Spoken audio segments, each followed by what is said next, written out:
வணக்கம், நான் உங்க டாக்டர் ஆஷா லெனின் பேசுறேன். ஆஃப்டர் ட்ரீட்மெண்ட் டிசம்பர் மாதம் ஒரு இக்தியோசிஸ் ஒரு பாப்பா என்னோட கிளினிக் வந்திருந்தாங்க. அவங்களோட பிஃபோர் ட்ரீட்மெண்ட் வீடியோ நீங்கள் பார்த்துப்பீங்க. ஆஃப்டர் ட்ரீட்மெண்ட் வீடியோ தான் இப்போ பார்க்க போறீங்க. அதில் வந்து பாப்பாவோட கால் காமிங்க.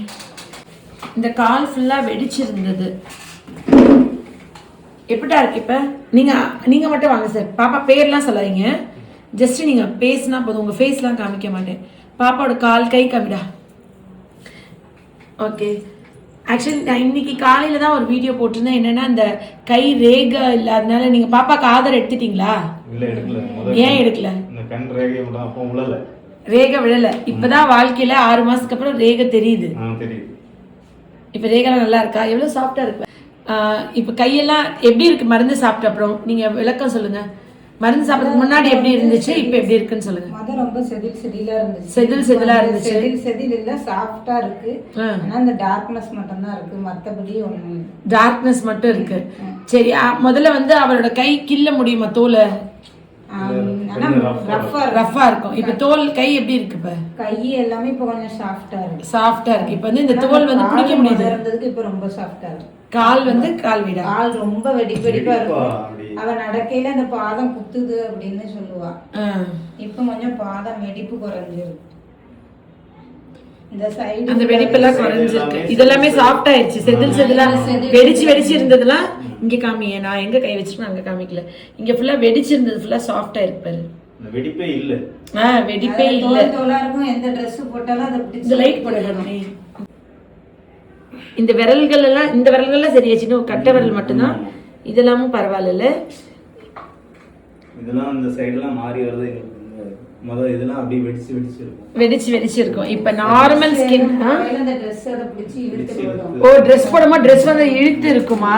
அப்படி இதுல செதிலா விழுந்து தெரியுமா? அவ Dress போடல, இத பிடிச்சி இழுத்துனே கால் வலிக்கும். வைப்பா அந்த ரத்தம் வந்துரும். ஆனா இப்ப அந்த வெடிப்பு சுத்தமா ஆறி இப்ப சாஃப்டா இருக்கு. இதே மாதிரி கால் ஃபுல்லா பாதம் ஃபுல்லா இப்ப கை எப்படி சாஃப்டா இருக்கோ, இந்த கை வந்து கையும் இப்படிதானே இருந்துச்சு வெடிச்சு. இந்த கை எப்படி சாஃப்டா இருக்கோ அந்த மாதிரி அந்த காலையும் சாஃப்ட் ஆக்குறோம். ஓகேடா செல்லக்குட்டி?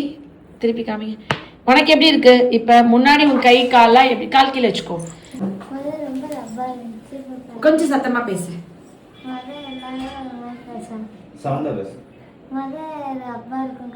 ரஃபா இருக்கும். சரிடா.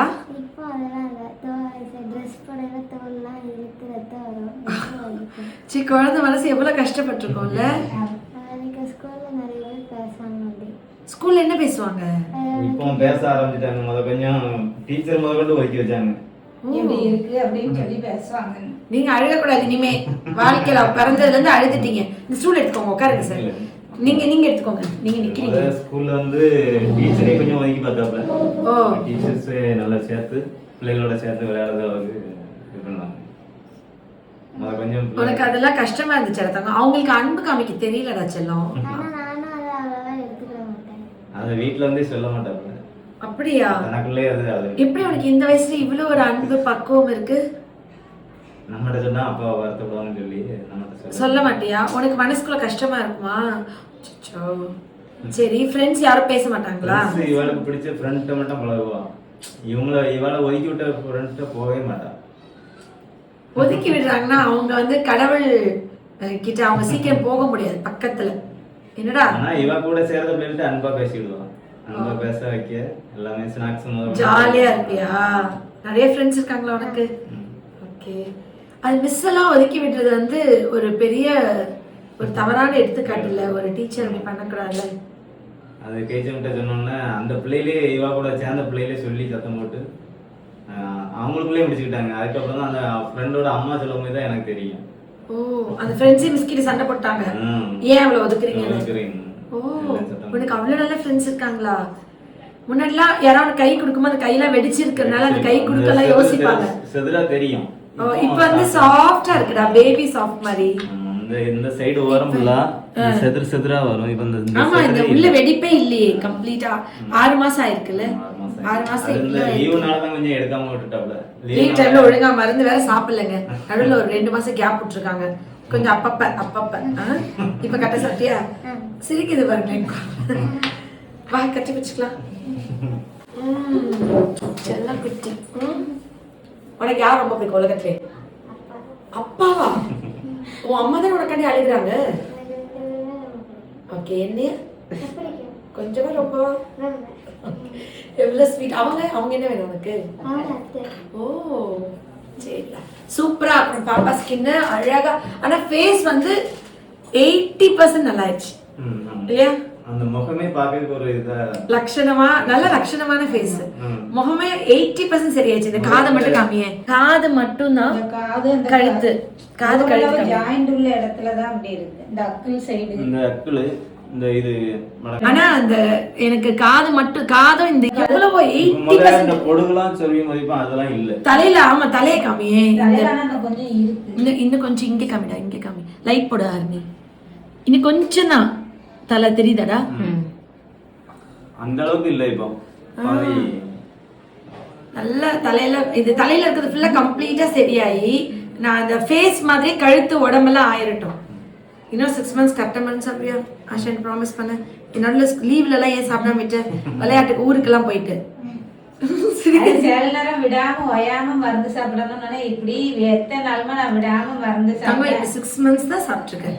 கை மாதிரி உள்ளங்காலும், ஆனா அந்த வெடிப்பு, அந்த பாலப்பழமை எல்லாம் சூப்பர்ல. எனக்கு ரொம்ப ஹாப்பியா இருக்கு. அது ரொம்ப சந்தோஷம். அதேதான் இவங்க அப்பாவும் சண்டை போட்டு எனக்கு இல்லாம நடக்க முடியாது. நடந்தாச்சுன்னா வலிக்குன்னு ரெண்டாவது வந்து அழுகா.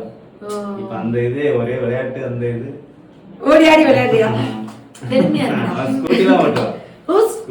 18 வயசு ஆகாம பிள்ளைக்கு ஓட்ட விடக்கூடாது. எலக்ட்ரிக் பைக் தான் ஓட்டணும். அது கூட வீட்டு சுத்தி மட்டும்தான். ஏன்ட்டுனா அந்த மாதிரி தான். என்னடா கொஞ்சம் நல்லாயி கால்லாம் நல்லா ஆனவனே என்ன ஓட்டம் என்ன ஆட்டம். அவ சிரிக்கிறது ஒரு ஏஞ்சல் மாதிரி சிரிக்கிறாள். இன்னும் கொஞ்சம் தான், இன்னும் கொஞ்சம் தான், இன்னும் இந்த ஸ்கின்லாம் கொஞ்சம் தான். அத சொல்லுங்க. அரிப்பு, அந்த ஹீட் எப்படி இருக்கு? ஒவ்வொருத்தவங்களா பேசுங்க. இவ பாப்பா சொல்லட்டும். ஏன்னா எல்லாரும் பேசினா அது குழப்பமாயிரும், வாய்ஸ் கேட்காது. உனக்கு ரொம்ப உடம்பு சூடாகும்ல, அது எப்படி இருக்கு இப்ப? ஓ, சூடாடி தண்ணியில போய் கையை வச்சு துணி வச்சு துடைப்ப, ஈர துணி வச்சு. இப்ப சூடே ஆகுறது இல்ல. இப்ப போய் தண்ணியில கை வைக்கிறது இல்ல. சூப்பர். அப்புறம் ஊரல் அரிப்பு இப்ப அவ்வளவு இல்லையா? சூப்பர்லடா. ஓகே, இக்தியோசிஸ்க்கு மருந்தே இல்ல, ஒண்ணுமே பண்ண முடியாது, ஜெனட்டிக் இப்படிதான் வச்சுக்கணும்ன்ற டைம்ல கடவுளோட ஆசீர்வாதத்துல ஹோமியோபதியில இதுக்கு மருந்து இருக்கானா, எதுவுமே முடியாது அப்படின்னு எல்லாம் சொன்னோடனே என்கிட்ட கடைசியா வருவாங்க. அப்ப ஏதாவது முயற்சி பண்ணுவோமே, நம்மளால ஏதாவது உதவி பண்ண முடியுமா பாப்போமே, அது எப்படி அப்படியே விட்டுடுறது, அப்படி விடவே கூடாது அப்படின்னு சொல்லிட்டு நான் வந்து எப்படியாவது உட்காந்து அது சாமி கும்பிடுறதா, வரம் வாங்குறதா, இல்ல கடவுள்கிட்ட இது பண்றதோ, நான் அவ்வளோ எஃபர்ட் எடுத்து அவ்வளோ படிச்சு ரிசர்ச் பண்ணி இதுக்கு இது பண்ணுவேன். என்ன மருந்து ஆஷா கொடுக்குறாங்க, எப்படி பண்றாங்கன்னு நிறைய டவுட்ஸ் இருக்கு.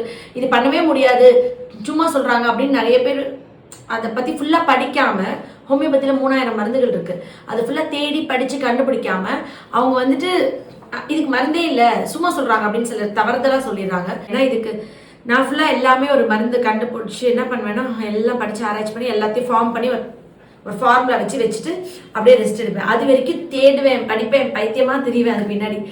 இன்னைக்குதான் ஒரு வீடியோ போட்டேன், கை ரேகை உங்களுக்கு இதெல்லாம் ஆதார் எடுக்க முடியாதனால இந்த பிள்ளைகள் கஷ்டமா இருக்கு, கண்ணோட கருவிழி வச்சு ஆதார் அதே இது பண்ணோம், கவர்மெண்ட் ஸ்டெப்ஸ் எடுக்கணும்னு. இன்னைக்குதான் நான் வந்து நம்மளோட முதல்வருக்கு இப்போ கருவிழி வச்சுதான் எடுத்திருக்கு. ரேகை 2 விரல் மட்டும்தான் உங்களுக்கு 3 விரல் விழ மாட்டேங்குது.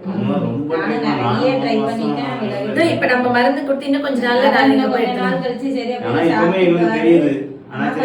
அவ ரேகை தெரியுதுல, எப்படிடா இருக்கு உனக்கு? ஹாப்பியா இருக்கா அவன் கை ரேகை தெரியுது? இந்த ரேகையெல்லாம் எவ்வளவு மேஜிக்கல் ஹர்னி. ஓகே, ரொம்ப சந்தோஷமா இருக்குல்ல. இதுக்கு எப்படி இது சாத்தியமாச்சு ஆஷா? எப்படி இதை பாசிபிள் ஆக்கணும்? அளவுக்கு அதிகமா தகுதியே இல்லைன்னு நான் நினைச்சிட்டு இருக்கும் போது என் மேல நம்பிக்கை வச்சு, நான் வந்து எனக்கு என்ன தகுதி இருக்கு கடவுளே, எனக்கு என்ன தகுதி இருக்கு கடவுளே நான் சொல்லுவேன். ஆனா என் மேல எனக்கு இருக்க நம்பிக்கை விட வீடியோ பாக்குற பல கோடி மக்களுக்கு என் மேல இருக்க நம்பிக்கையை பார்த்து எனக்கு அது தகுதி ஆக்கிக்கணும்ன்ற வெறிதான். நீங்க எல்லாம் என் மேல வச்சிருந்த நம்பிக்கை, உங்க எல்லாரோட மனசும் பார்க்குற ஒவ்வொருத்தவங்க மனசுலேயும் பால் ஊறுற மாதிரி அவ்வளோ கமெண்ட்ஸ், அவ்வளோ பிளெஸ்ஸிங், அவ்வளோ ஆசீர்வாதத்தை நீங்கள் அந்த குழந்தைங்களுக்கும் எனக்கும் கொடுத்தீங்க இல்லையா, அதுதான் இதை பாசிபிள் ஆக்குச்சு. ப்ளீஸ் எல்லாருமே இதே மாதிரி எப்பயுமே உங்களோட ப்ரேயர்ஸில் என்னையும் இந்த குழந்தைங்கள்லாம் வச்சுட்டு இதே மாதிரி என்னை எப்பயுமே பிளஸ் பண்ணிகிட்டே இருங்க. ஆஷா நீ பண்ணிடுவ, உன்னால் முடியும், நீ சரி பண்ணிடுவ, இந்த வார்த்தைகள், இந்த சொல்கிறது, இதெல்லாம் என்னமோ நானே ஒரு பிளெஸ்டு, இது எனக்கே நீங்கள் எல்லாமே வரம் கொடுக்குற மாதிரி எனக்கு தோணுது. அதுதான் இது பாசிபிள். இல்லைன்னா இது ஃபர்ஸ்ட் டைம் பார்க்கும்போது 2007 நான் காலேஜ் ஆல்மோஸ்ட் அந்த 6 and 7 தான் நான் ஹவுஸ் அட்டெண்ட் பண்ணேன். இது என்னது ஒன்றும் புரியல, இது நம்மளால என்ன பண்ண முடியும்னு நினச்ச விஷயத்த இன்னைக்கு எனக்கு ஒரு சாதாரண ஒரு இது என்னால் எவ்வளோ அழகாக பண்ணிட முடியும் அப்படின்னு சொல்கிற மாதிரி இது கொண்டு வந்ததுக்கு காரணம் நீங்கள் எல்லாரும் தான். அண்ட் நீங்கள் கிட்ட வேலூரே எங்கேயோ இல்லை, தூத்துக்குடி, அங்கேருந்து இவ்வளோ தூரம் என் மேலே நம்பிக்கை வச்சு நீங்கள் வந்து பார்த்து அந்த இதில் தான் நாங்களும் நிறைய டாக்டர்ஸ்லாம் பார்த்து எல்லா ஸ்கின் டெஸ்ட் எல்லாமே எடுத்து பார்த்து தான் வீடியோ பார்த்து தான் இங்கிலீஷ் மெடிசன்னாலே வர மாட்டோம். ஏன்னா தோல் டெஸ்ட் எடுக்குன்னு சொல்லி ரொம்ப புண்படுத்திட்டாங்க. டெஸ்ட் எடுக்க நிறைய புண்ணு ஆக்கிட்டாங்க. ஆனால் யோசிச்சு பாருங்க, இதுக்கு என்ன மருந்து கொடுத்தாலே சரியாகாது, வளர வளர அதுவா சரியாகினாங்க. ஆனால் ஆச்சா அது ஆகலை. இப்போ நம்ம மருந்து கொடுத்த அப்புறம் இருக்கிற மாற்றம் இது வரைக்கும் லைஃப்ல அவளுக்கு எப்பயாவது இருந்திருக்கா? அதே இது இங்கிலீஷ் மெடிசன் இருந்துச்சுன்னா இதுக்குள்ள பவரே வேற மாதிரி காமிச்சு ஸ்கின்ல ரெட்டிஷா ஒரு மாதிரி ஆயிரும். இது இப்போ 6 மாசம் நானே பயந்து நம்ம ஹோமியோ மெடிசன்ல சைடு எஃபெக்ட்ஸே கிடையாது. இங்கிலீஷ் மெடிசன் சாப்பிடும்போது ஃபேஸே அப்படி ரெட் ஆயிரும், செவந்துரும், முகம் செவந்துரும். வெயில்ல போயிட்டு வந்தா அப்படியே ஒரு சிவப்பா இருக்கும். ஆனா அது 3 மாசத்துல ரொம்ப டார்க்கா தெரியும், இல்லாட்ட ரொம்ப உயிர மாதிரி தெரியும். பயந்து போய் அது நார்மலா இருந்தாலே அழகா இருக்கா, நம்ம தேவையில்லாம பயந்து போய் நிப்பாட்டிடுவேன் நானே. இந்த 6 மாசத்துல எந்த சின்ன பிரச்சனையும் வரல, உடம்பு சுடவே இல்லை, சில்லுன்னு இருக்கு கையெல்லாம். அந்த பிளாக் மட்டும் தான் இருக்கு, மத்தபடி அது மாறிடும். நீங்க ஃபேஸ்க்கு கழுத்து சுத்தி எல்லாம் அந்த ஆலிவ் ஆயில் பிளாக்கா இருக்குன்னு அப்போ ஏன்னு கேட்டுக்கோ. ஏன்னா இவ்வளவு பிளாக்கா இல்லையே. நீங்க ஒரு வீடியோல போட்டுருந்தீங்க ஸ்கின் ஃபுல்லா இப்படி கருப்பாய் உருந்து போயிடுச்சு. அது என் தங்கச்சி சொன்னாப்ல. நீங்க வந்து வெயில் காலம் முடிஞ்சதுக்கு அப்புறம் குளிர்காலம் வர டைம்ல ஆலிவ் ஆயில் தருவாங்க. வெயில் காலத்துல ஆலிவ் ஆயில் தரக்கூடாது. வெயில் காலத்துல நீங்க இப்ப நான் கொடுக்குற மருந்து ஆயில் தரீங்க, நைட் தூங்க போகும்போது ஆலிவ் ஆயில் தடவி தூங்கினா கொஞ்சம் ஸ்கின் கலர் நல்லா கொடுக்கும். இந்த வெயில் காலத்துல அதான் அந்த வெயிலும் ஜாஸ்தியா இருக்குன்னா சரி நம்ம ஒரே மாடி அது கீட்டு ரொம்ப பயமா. இப்ப அந்த கீட்டுக்கே அவ உடம்பு எதுவுமே செய்யல, எனக்கு அது ரொம்ப சந்தோஷம். இல்லைன்னா நைட்டு தூங்கும் போது துணியை துண்டை முக்கி வச்சுக்கிட்டு நைட்டு எங்களுக்கு தெரியாமலே தொடச்சி உட்காந்து தொடச்சிட்டு இருப்பான். அந்த கீட்டு தாங்க முடியாத அளவுக்கு இப்ப அந்த தொந்தரவே இல்லை. அதான் பெரிய சந்தோஷம். ஓகே, நீங்க எல்லாரும் பிளஸ் பண்ணுங்க. இந்த மாதிரி இருக்கிற பேரண்ட்ஸ்க்கு நிறைய சப்போர்ட் பண்ணுங்க, அன்பு கொடுங்க. அவங்க வாழ்க்கையில மிகப்பெரிய சவால். அவங்க அவ்வளோ வருஷம் அந்த குழந்தைய பார்த்து அந்த தாய் தகப்பன் அழுது அந்த கண்ணீர் கூட வத்தி போடுற அளவுக்கு எவ்வளோ கவலைகள் இருக்கும். 13 வருஷம் அவங்களுக்கு அதிகபட்சம் நம்மளால என்ன கொடுக்க முடியும்? அன்பும் ஆறுதலும் தான். லைஃப் அவ்வளோதாங்க. லைஃப் ரொம்ப கொஞ்சம். இந்த போட்டி, பொறாமை, வன்முறை, இந்த டிஸ்கிரிமினேஷன், ஆக்சுவலி இந்த இக்தியோசிஸ் வந்து ஒட்டி கிடையாதுங்க. நீங்க கட்டி மெயினா விழிப்புணர்வு பண்ணணும்னு நான் நினைக்கிறேன். அழக்கூடாது. அது வந்து பரவக்கூடியது. நம்ம கடவுள் நம்ம இந்த பிள்ளையோட நிப்பாட்டிக்கணும், அடுத்த பிள்ளைகளுக்கு யாருக்கும் நம்மளே மாதிரி யாருக்கும் வரக்கூடாதுன்னு என்னுடைய கஷ்டம். நம்ம கஷ்டப்பட்ட மாதிரி யாருக்கும் எந்த பிள்ளைகளுக்கும் வரக்கூடாது, நம்ம எதிர்க்கியோட வரக்கூடாதுன்னு என்னோட எதிர்க்கி கூட வரக்கூடாதுன்னு நினைக்கிறீங்க. அதனாலதான் கடவுள் என்ன காமிச்சு கொடுத்துட்டாரு. உண்மைக்கு நான் அதுதான் வேண்டேன். இவ்வளவு தூரம் நான் 600 கிலோமீட்டர் தாண்டி வரேன், எனக்கு அதான் பெருசா இருக்கும். வந்துட்டு போனா எனக்கு ஒரு சந்தோஷம். இப்ப இந்த மாதிரிலாம் மாறினது எனக்கு ரொம்ப சந்தோஷமா இருக்கு. இது ஒட்டி கிடையாது. அந்த குழந்தைங்க நீங்க கட்டி பிடிக்கிறனாலையோ கொஞ்சினாலையோ தூக்குறனாலையோ உங்க தோலுக்கு அது வந்துடாது. இது வந்து அன்பு தான். நீங்கள் மனசளவில் தயவு செஞ்சு அந்த மனசில் இருக்கிறத நீங்கள் முகத்தில் காமிச்சு அந்த குழந்தைக்கு ஒரு அழியா காயத்தை வடுவை கொடுத்துட்றீங்க. அது எவ்வளோ பெயின்ஃபுல்லாக இருக்கும்ல. அதனால் நிறைய அன்பு காமிங்க, ஒன்றும் குறைஞ்சு போயிட மாட்டோம். நம்ம அன்பு காமிக்கிறனாலையோ நம்ம வந்துட்டு அரவணைக்கிறனாலையோ கட்டி பிடிக்கிறனாலையோ உங்களுக்கு தெரியாது. நான் கட்டி பிடிச்சிக்குவான்னு கேட்ட உடனே எவ்வளோ டைட்டாக அவங்க கட்டி பிடிச்சாங்க. இந்த மாதிரி ஒவ்வொரு குழந்தைங்களும் என்னை கழுத்து டைட்டாக கட்டி பிடிக்கும் போது என்னால் அவங்களோட அன்பை அப்படி ஃபீல் பண்ண முடியும். இந்த இடம் வந்து யாருக்கிட்டே போக மாட்டா. இதனாலே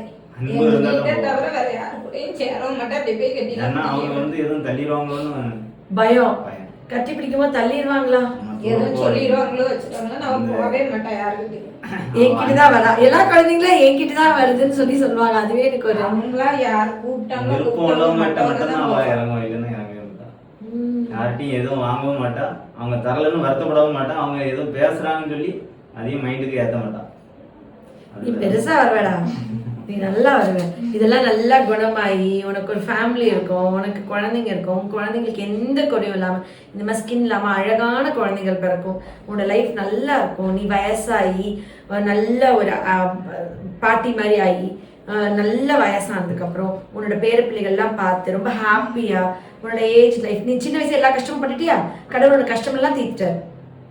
அடுத்த பார்ட் ஆஃப் லைஃப் ஃபுல்லாக நீ ஹாப்பியாக இருப்ப, நீ எல்லாத்தையும் அனுபவிச்சு நல்லா வாழ்வ. சரியா? ஆஷாத்தியோட பிளஸிங்ஸ் எப்பயும் உனக்கு உண்டு. Okay, love you all. நன்றி.